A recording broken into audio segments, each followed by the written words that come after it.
Bom, pessoal, estamos aí para mais uma aula de geografia. Na aula de hoje nós vamos falar sobre geocentrismo e heliocentrismo. Mas, senhor, não vamos falar sobre a Terra plana? Não vamos falar sobre a Terra plana. Vamos falar sobre os conceitos de geocentrismo e heliocentrismo. Através disso, tu chega na tua conclusão, se a Terra é plana ou se a Terra não é plana. Tá ok? Então, temos aqui algumas figuras, né? E uma pergunta, né? A Terra é o centro do universo? O Sol é o centro do universo? Essas eram perguntas que eram feitas, né? Há muitos anos atrás, né? Eram feitas. São perguntas que levaram os filósofos a darem início a essa corrida, a esse entendimento do universo. Ok? Então, o modelo geocêntrico, ou o geocentrismo, é o modelo mais antigo de configuração do sistema solar. Geo, terra, cêntrico, centro. Então, terra no centro, ok? Essa ideia remota desde a mais antiga antiguidade, digamos assim, né? Segundo esse modelo, a Terra era o centro do universo. Mas imaginamos, assim como o universo, aquilo que o homem enxergava olhando para cima. Ele não tinha essa noção de que o universo é tudo isso que nós sabemos que existe hoje, né? Com todos os planetas e o Sol girando ao seu redor. Na época, era raro quem discordasse dessa ideia. Todo mundo concordava que a Terra estava no centro e os planetas e o Sol e Lua girando ao redor dela, né? Graças ao aprimoramento de equipamentos e estudos, hoje sabemos que o centro do sistema solar é o Sol e não chega nem perto ao final do universo, né? Tá? Então vamos partir assim do primeiro cidadão aí, o Aristóteles, né? Já na Grécia Antiga, mas isso 384 a.C., ele nasceu a 322 a.C., né? Então ali, mais ou menos ali 300 a.C., ali nós temos essa ideia, né? A teoria geocêntrica nasceu em um período em que o conhecimento sobre a natureza ainda estava em plena discussão. Os filósofos haviam eleito 4 elementos fundamentais que todo mundo conhece aí nos filmes aí: água, terra, fogo e ar, né? Havia um quinto elemento ainda chamado de éter. Logo, esses elementos teriam a tendência natural de se agrupar em esferas. Por que em esferas? Porque a esfera, o círculo, era considerado pelos matemáticos a fórmula perfeita, e dentro do círculo nós podemos conseguir todas as outras formas geométricas. Não é verdade? Perguntem isso para o professor de matemática, que ele vai responder para vocês, né? Então a esfera mais pesada, feita de terra, ficaria no centro. A esfera da água a envolveria, seguido pela esfera de ar e por fim a esfera de fogo. Ok? A esfera de fogo representaria o Sol. Seria o Sol, né? Em termos práticos, a esfera da Terra seria o nosso planeta, a de água seria os oceanos e mares, a de ar a nossa atmosfera e a de fogo seria o Sol.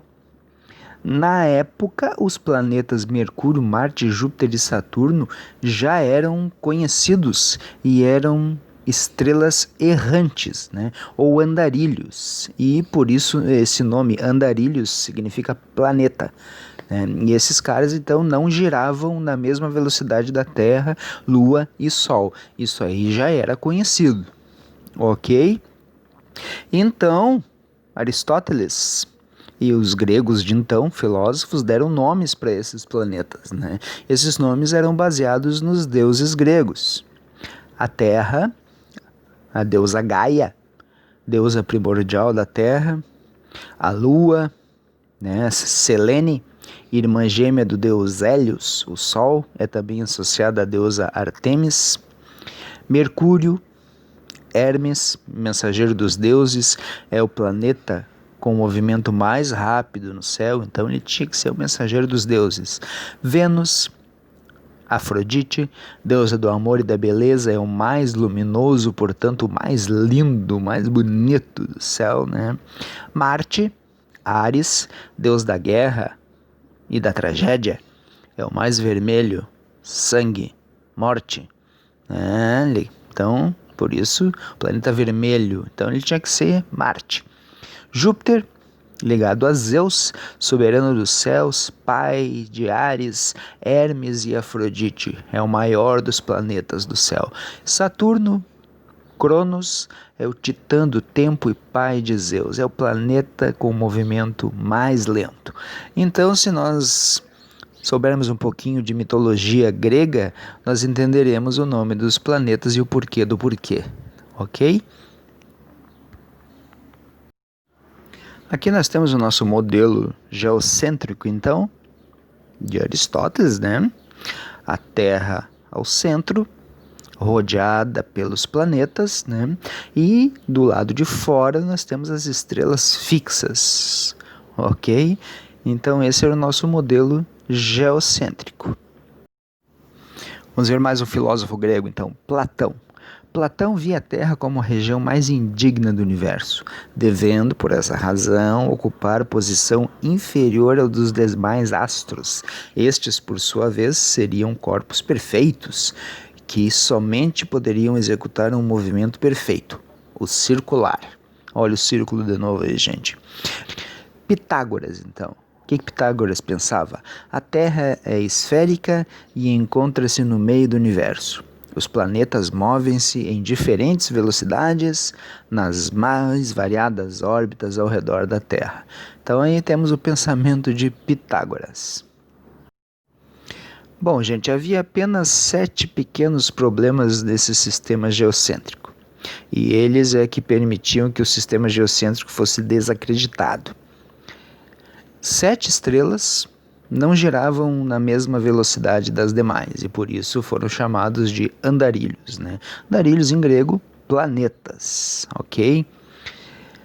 Ptolomeu, filósofo alexandrino, que viveu entre os anos 90 depois de Cristo e 168 depois de Cristo, lançando mão de epiciclos, foi o primeiro astrônomo a estabelecer um modelo geocêntrico com precisão razoavelmente acurada a fim de descrever os movimentos dos planetas no firmamento. Firmamento já falei que é o céu, né? Na outra aula, conforme inferidos a partir da Terra. Contudo, seu modelo ainda carecia de um ponto fundamental, a causa física desses movimentos. A parte de seus defeitos, o modelo de Ptolomeu foi prontamente assimilado e difundido pelas sociedades da Idade Média. Em geral, né, esse sistema de Ptolomeu mostrou muito favorável à teologia da Igreja Católica da época, né, e por isso ele sobreviveu praticamente intacto por 13 séculos. Só para lembrar aí, 13 séculos são 1.300 anos, né? Então, Ptolomeu, o cara que firmou o sistema geocêntrico. Agora vamos falar, gente, de um cidadão chamado Nicolau Copérnico. Nasceu em 1473 e morreu em 1543, ou seja, ele morreu no século XVI. Então já estamos falando aí de século XVI, bem mais pertinho, né? E vamos falar desse sistema heliocêntrico, aquele que tem o Sol no meio. Hélio significa Sol. Então, aquele que tem o Sol como centro. Então, a sua teoria do heliocentrismo, que colocou o Sol como o centro do sistema solar, lembra, nós estamos falando de sistema solar aqui, né? Mas os caras falavam universo. Tá? Contrariando a então vigente teoria geocêntrica, que considerava a Terra como centro, é considerada como uma das mais importantes hipóteses científicas de todos os tempos, tendo constituído o ponto de partida da astronomia, da ciência chamada astronomia. As principais partes da teoria de Copérnico são as seguintes. O movimento dos astros são uniformes, eternos, circulares ou uma composição de vários círculos, que ele chamou de epiciclos. O que seriam esses epiciclos? o planeta girava em uma órbita e ao mesmo tempo girava em uma pequena órbita ao redor desta órbita. Eu vou mostrar um desenho ali que vai ficar mais fácil de entender, né? O centro do universo é perto do Sol. Olha, o Sol já não era mais o centro do universo e nem a Terra. Então quer dizer que existia uma outra coisa além do Sol. Perto do Sol, em ordem, estão Mercúrio, Vênus, Terra, Lua, Marte, Júpiter, Saturno e as estrelas que ele chamou de estrelas fixas. A Terra tem 3 movimentos: rotação diária, volta anual e inclinação anual do seu eixo. O movimento retrógrado das estrelas, ou seja, a volta das estrelas ao mesmo ponto, a volta dos planetas ao mesmo ponto, é explicado pelo movimento da Terra. A distância da Terra ao Sol é pequena se comparada à distância das estrelas. Pode ver que o Nicolau Copérnico aí já está chegando quase perto daquilo que nós já sabemos a respeito do sistema solar e do universo, né? Bom, gente, baseado nos estudos do Copérnico, vieram outros além dele, né? Então, esses caras, eu vou citar alguns aqui, ó. Temos aqui, por exemplo, o Tycho Brahe, né? No século, faleceu em 1601, então faleceu no século 17 já. No sistema dele, a Terra parecia imóvel no centro do universo e em torno dela giravam a Lua, o Sol, as estrelas. Ao redor do Sol, por sua vez, girariam os planetas Mercúrio, Júpiter e Saturno. Ou seja, ele criou um sistema híbrido, misturando o heliocêntrico com o geocêntrico, né? Sistema ticônico, uma espécie de sistema híbrido entre os sistemas ptolomaico e coperniano, certo? Explica o movimento retrógrado. Todos os planetas, menos a Terra, girariam em torno do Sol. Ou seja, ele criou um meio termo ali, né? Temos um outro cara chamado Giordano Bruno, né, que faleceu em 1600, então já faleceu, já estamos falando de século 17 também. Defensor do sistema heliocêntrico de Copérnico, foi acusado de heresia, julgado pela Inquisição por se opor às ideias de Aristóteles e queimado no olho da fogueira. Né? Aí as últimas palavras que ele disse foi: morro como mártir por minha própria vontade. Esse aí disse que, né, o Sol é que girava ao redor da Terra e não quis nem saber, e tacaram fogo nele. A Inquisição naquela época era bucha, meu. Na sequência aí nós temos um outro cara, defensor do heliocentrismo, chamado Johann Kepler. Né? Morreu em 1630, século 17, portanto, né? Então ele criou leis de mecânica celeste, lei das órbitas, lei das áreas e leis dos períodos, né? Coisas que faltavam para explicar como é que essa coisa funcionava. Herdou os dados de Tycho Brahe, né? Marca o desenvolvimento da astronomia, conhecido como o pai da astronomia moderna, né? Rompe completamente com o paradigma geocêntrico. Esse aí sentou o pé e disse que estava tudo errado lá para trás e que o negócio correto era o heliocentrismo, né? Tinha uns caras machos naquela época. Bom, gente, agora vamos falar do mais conhecido de todos aí, Galileu Galilei, né, que morreu em 1642, então ainda século 17, estamos falando aí. Foi um físico, matemático, astrônomo, filósofo, né, de Florença. Então Galileu desenvolveu os primeiros estudos sistemáticos do movimento uniforme acelerado e do movimento do pêndulo. Descobriu a lei dos corpos e anunciou o princípio da inércia e o conceito de referência inercial. Olha, tu tá ligado que eu tô falando de física, né? Mas nós estamos falando disso para chegar na nossa geografia. Ideias precursoras da mecânica de Newton, ok? Galileu melhorou significativamente o telescópio refrator Alguém já tinha inventado um telescópio e ele melhorou mais ainda o telescópio e com ele descobriu as manchas no Sol, montanhas na Lua, as fases de Vênus, 4 satélites em Júpiter ele descobriu, os anéis de Saturno, as estrelas da Via Láctea, ou seja, o cara fez uma revolução com o telescópio dele. Essas descobertas contribuíram decisivamente na defesa do heliocentrismo.